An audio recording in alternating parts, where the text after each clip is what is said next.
Et donc, sans plus attendre, eh bien, je vais donner la parole au secrétaire général de l'Union départementale, Philippe Beaufort, pour le complément au rapport d'activité. Philippe, tu as la parole.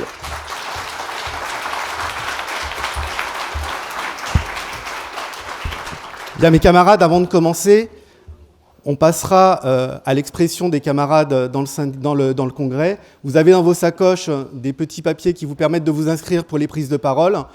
Donc, je vous demande d'ores et déjà de le faire et de les apporter à la tribune le temps de mon intervention. Écoutez, je vais essayer de ne pas être trop long. Tout d'abord, au nom du bureau de l'Union départementale, je voulais officiellement vous souhaiter la bienvenue à ce 32e congrès.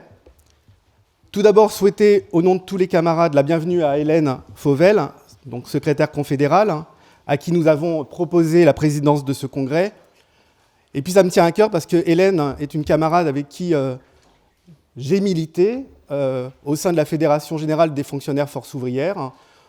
On a beaucoup discuté dans des congrès, donc c'est un véritable plaisir de l'accueillir. Je voulais remercier également les membres du bureau départemental de l'Union départementale pour leur investissement et leur disponibilité. Ils sont ici à la tribune. Mélinda, Salvatore, Thierry, Carole, Claude et Sofiane qu'on excuse, qui ne pourra pas être là aujourd'hui.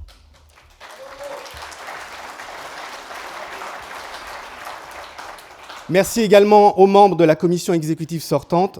Merci à vous, mes camarades, pour votre investissement. Je voulais remercier aussi celles sans qui cette union départementale ne tournerait pas correctement. Nos deux secrétaires et assistantes, Sylvie et Sandrine.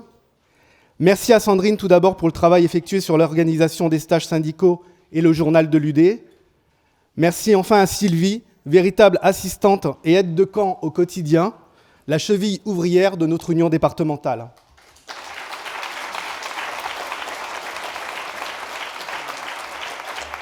Et puis je remercie également nos deux stagiaires que vous avez pu croiser, Méloé et Florian, qui nous accompagnent sur ce congrès. Merci à vous. Encore quelques remerciements, je suis désolé. Donc remercier effectivement les invités qui ont accepté de venir à ce congrès. Tout d'abord Cyril Lama, je vous demande de se lever, secrétaire confédéral en charge de la presse et de la communication et adhérent du syndicat des personnels administratifs de l'éducation nationale de notre département. C'est un local. Edith Bourachik, secrétaire fédérale de la Fédération nationale de l'enseignement de la culture et de la formation professionnelle, et qui est également secrétaire générale du syndicat Force ouvrière des lycées et collèges. Stéphanie Prat, secrétaire fédérale de la FGTA, qui nous a accompagnés l'année dernière sur les élections TPE. Nathalie Capard, secrétaire fédérale de FO Métallurgie. Patrice Clos, secrétaire général de la Fédération des transports et de la logistique. Mathieu Maréchal, pour la Fédération des employés et cadres, et qui nous parlera de FO intérim. Pour les unions départementales, Arnaud Pichot, secrétaire général de l'Inter-UD Drôme-Ardèche. Saïd Andaloussi, secrétaire général de l'UDFO de l'Ain, nouvellement élu. Gaël Sipos, secrétaire général de l'Union départementale FO de l'Allier. Roland Tona, ancien secrétaire fédéral de la FNEC FPFO et un ami. Merci. Damien Custer, secrétaire général de l'Union départementale FO des Hautes-Alpes, venu en voisin. Thierry Couder, secrétaire général de l'Union départementale FO du Cantal. Vincent Deloge, secrétaire général adjoint de l'UD-FO de Haute-Loire. Il a fait une exception pour nous car il préfère l'océan à la montagne, mais il est venu. Pierrick Simon, secrétaire général de l'UD-FO du Morbihan. Frédéric Bochard, secrétaire général de l'UD-FO du Puy-de-Dôme. Pierre Didiot, secrétaire général de l'UD-FO de Savoie. Et il est accompagné de Laurence Dintrono, secrétaire générale adjointe de l'UD-FO de la Savoie. Stéphane Renaud, secrétaire général de l'UDFO de la Haute-Savoie. Alors, je ne les ai pas encore vus. Maître Laure Germain Fion et Maître Laure Jacquemet, les avocates avec qui nous avons un partenariat juridique, je crois qu'elles ne sont pas encore arrivées. Et enfin, notre webmaster Tatiana Chaumont, qui est ici. C'est à elle que nous devons le nouveau site internet de l'Union départementale. Je voulais excuser le camarade Xavier Boiston de la Fédération de la chimie, Pascal Lagru, secrétaire confédéral en charge du développement et voisin du Rhône, Patricia Drevon, secrétaire confédéral en charge de l'organisation et iséroise, nouvellement élue, Franck Drevon, secrétaire général adjoint de l'UDFO de la Drôme-Ardèche, et Éric Blachon, secrétaire général de l'UDFO de la Loire. Merci également, et j'en ai terminé, à nos partenaires présents aujourd'hui et qui nous accompagnent au quotidien. Vous les avez croisés en bas au moment de la pause café, vous les retrouverez à midi. Zéro Informatique, AG2R, Apex, Apicil, le groupe Legrand, le groupe UP, le groupe Vive, Elfrich Solutions, l'INAS, pour celles et ceux qui veulent des conseils sur leur dossier retraite, la Massif, Rex Rotary et enfin Cincea. Avant de commencer, effectivement, je voulais rendre un hommage à nos camarades disparus depuis le dernier congrès. Bruno Clément de FOCOM La Poste, Sandrine Revelin-Falcoz du Centre hospitalier de Bourgoin-Jallieu, Henri Galli de FO Enseignement supérieur et recherche, et notre camarade Christian Bernard de FO VICA, qui était membre de la commission de contrôle des comptes. Présidente, je te remercie de faire respecter une minute de silence. Camarade, on va faire 7 minutes.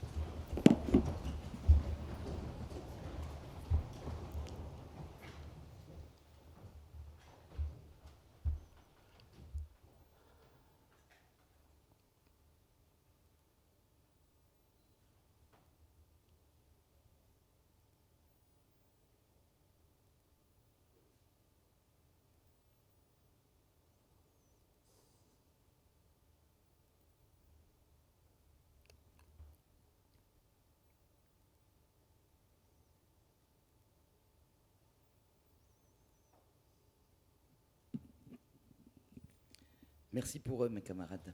Donc Philippe, tu as la parole. Merci. Pour ton rapport complémentaire. Merci. Mes camarades, avant de vous passer la parole, je souhaite faire un tour d'horizon de la situation générale. Après ces longs mois de pandémie, de confinement, d'activité partielle, nous venons de vivre un moment essentiel pour notre organisation, le congrès confédéral à Rouen, il y a 15 jours. Discussions, débats, analyses, positions. Notre organisation syndicale a démontré sa vitalité, son dynamisme, sa volonté de continuer à revendiquer en toute occasion. Tout à sa richesse d'expression, le congrès s'est conclu par ce qui fait notre force, notre unité, et nous devons la préserver coûte que coûte. Nous verrons bien ce que les urnes diront dimanche soir et quelle majorité politique, s'il y en a une, sortira de ce scrutin.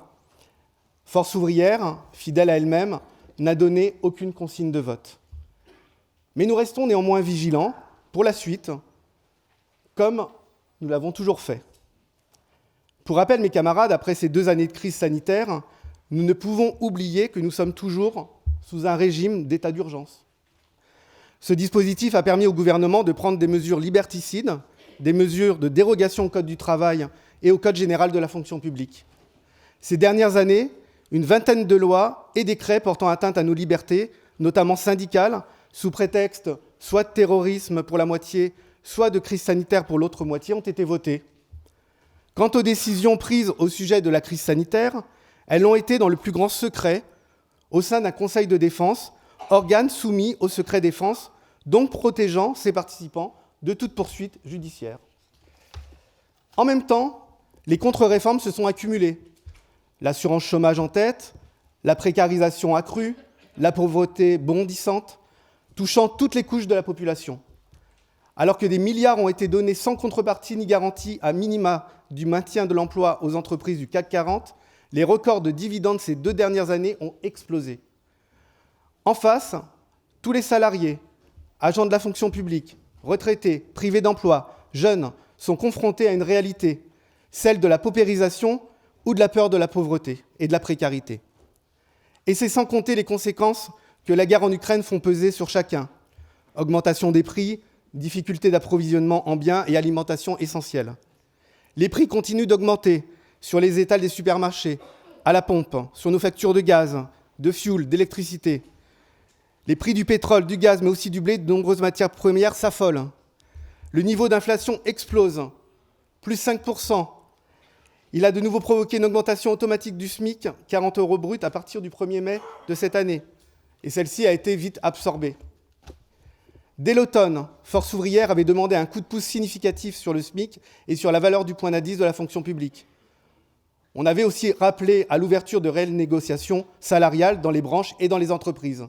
Dans tous les secteurs, de nombreux conflits ont été engagés dans les entreprises pour exiger des augmentations de salaire, mais aussi les maintiens de l'emploi. Comment ne pas être révolté par l'envolée des résultats des entreprises du CAC 40, alors que dans le même temps, la négociation salariale peine à aboutir, que le point d'indice est gelé et que les entreprises bénéficient des aides de l'État et d'exonérations de cotisations sociales. 137 milliards d'euros, voilà le montant engrangé par les entreprises du CAC 40 en pleine pandémie. C'est un record historique. Les 5 Français les plus riches possèdent désormais autant que 27 millions de personnes, soit 40% de la population française qui, elle, doit survivre avec moins de 1 000 € par mois. Alors oui, mes camarades, il y a bien urgence à bloquer les prix des produits de consommation courante, à augmenter tous les salaires, les pensions de retraite et les minima sociaux. Camarades, comme je vous l'indiquais, les législatives vont donner leurs résultats. Dans tous les cas, quel que soit le prochain gouvernement, Force ouvrière sera là et portera ses revendications. Retraite, dialogue social, assurance chômage, les sujets vont être nombreux. Notre congrès confédéral l'a dit, pour Force ouvrière, reculer l'âge de la retraite à 65 ans, c'est inacceptable. 62 ans et 43 ans de cotisation, c'est déjà beaucoup trop. C'est inacceptable car le recul de l'âge de retraite aura comme seul effet de baisser globalement le niveau des pensions, alors que le seul effet des réformes passées conduira, lui, selon différentes projections à l'horizon 2070, à une baisse de 2 points de PIB du niveau global des pensions. C'est inacceptable car cela obligera un grand nombre de salariés à prolonger leur carrière pour ceux qui sont encore en activité, et cela contraindra tous les autres à rester plus longtemps dans la précarité, à trouver un revenu de substitution dans l'indemnisation du chômage, l'après-retraite, l'invalidité ou pire, les minima sociaux. Nous n'accepterons pas un tel projet. Nous jetterons toutes nos forces contre une telle réforme pour son retrait, comme nous l'avons fait contre la retraite à points. Camarades, nous ajouterons à cette revendication l'exigence de l'augmentation générale des salaires et des pensions de retraite, bien évidemment, la défense de la sécurité sociale, elle aussi dans le viseur du gouvernement, la transformation de Pôle emploi en agence France Travail, la défense des services publics, de l'hôpital public, du service public de l'éducation nationale. La défense et les reconquêtes des services publics sont déterminantes pour l'avenir et pour l'égalité des droits entre tous les citoyens. Il ne doit pas y avoir de fracture entre les citoyens des villes et ceux des campagnes.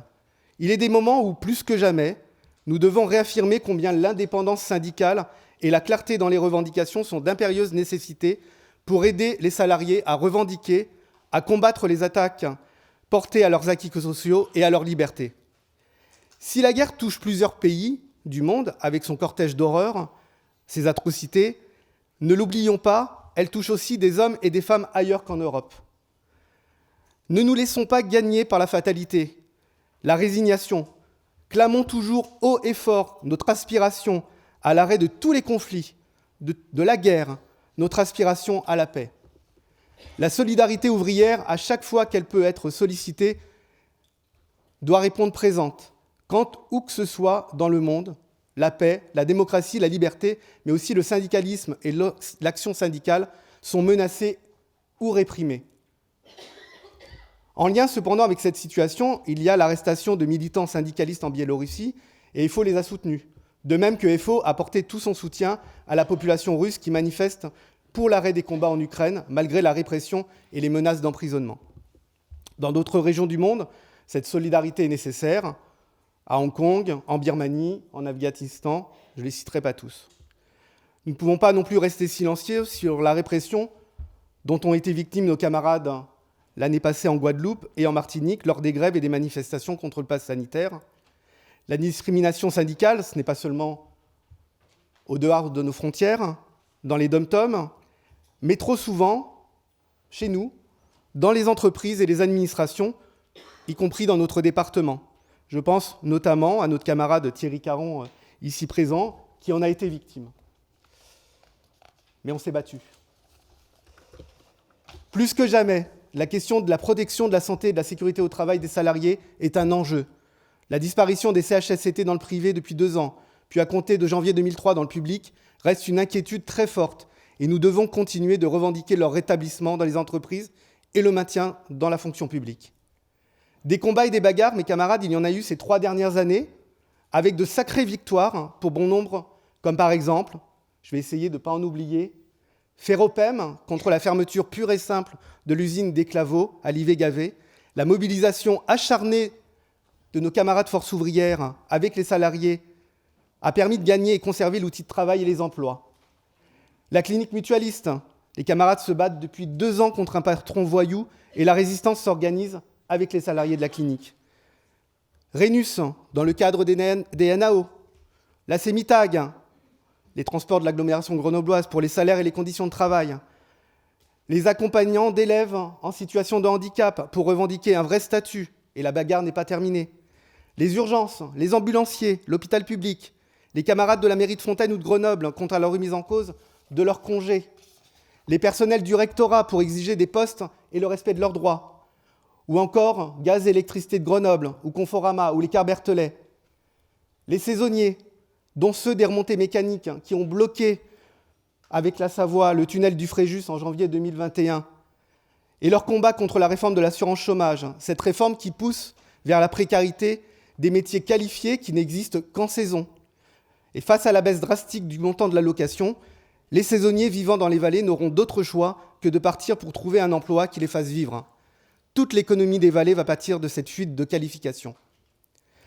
Nous avons, grâce au travail acharné des camarades, conservé notre 3e place en termes de représentativité dans le département, avec une légère progression qui nous permet d'augmenter significativement de 5 conseillers prud'homaux la liste de nos conseillers prud'homaux à compter de janvier 2023, et c'est réellement positif pour nous.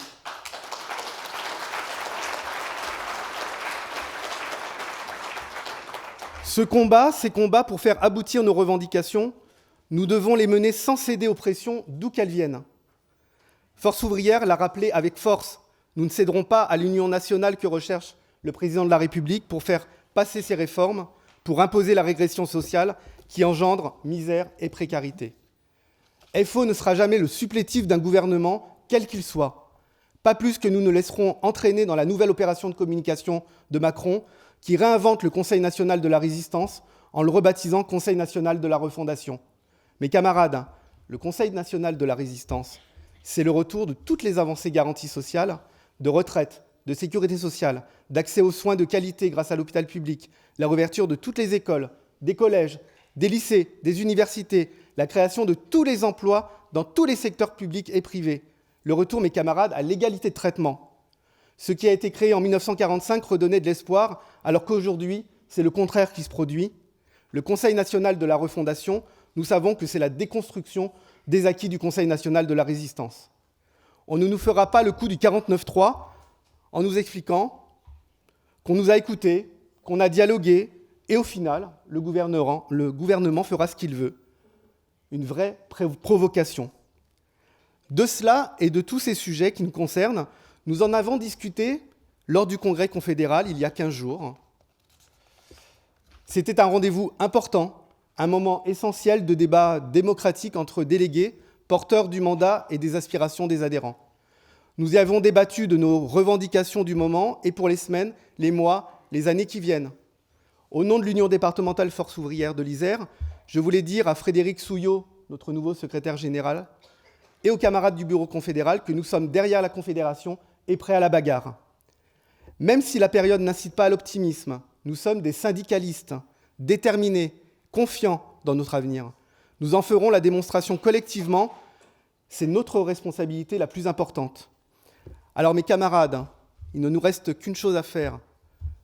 Retroussons-nous nos manches, portons partout les revendications de Force ouvrière, renforçons partout nos syndicats, Construisons de nouvelles implantations partout où nous n'en avons pas. Le développement est primordial et passe aussi par la communication. Je vous invite à aller sur le nouveau site internet de l'UD. Abonnez-vous à la newsletter. N'hésitez pas à liker sur Facebook. Nous devons aussi programmer tout au long de l'année des semaines de l'adhésion pour être plus visibles. Nous devons gagner les élections professionnelles dans les 3 versions de la fonction publique. Nous devons déposer plus de listes pour les élections dans les CSE des entreprises. D'ores et déjà, premiers résultats qui sont plus que favorables à notre organisation syndicale. À Raymond, Grundfos, Maton, SATA 2 Alpes, Transdev, Transport Guillemin, des résultats très engageants, notamment dans des entreprises où nous devenons majoritaires. Mes camarades, je l'ai souvent dit, mais je crois que plus que jamais, nous n'avons pas vocation à rester une organisation syndicale minoritaire. Alors vive le syndicalisme libre et indépendant, vive la solidarité internationale des travailleurs, vive l'Union départementale Force ouvrière de l'Isère, vive la Confédération générale du travail Force ouvrière. Mes camarades, à vous la parole.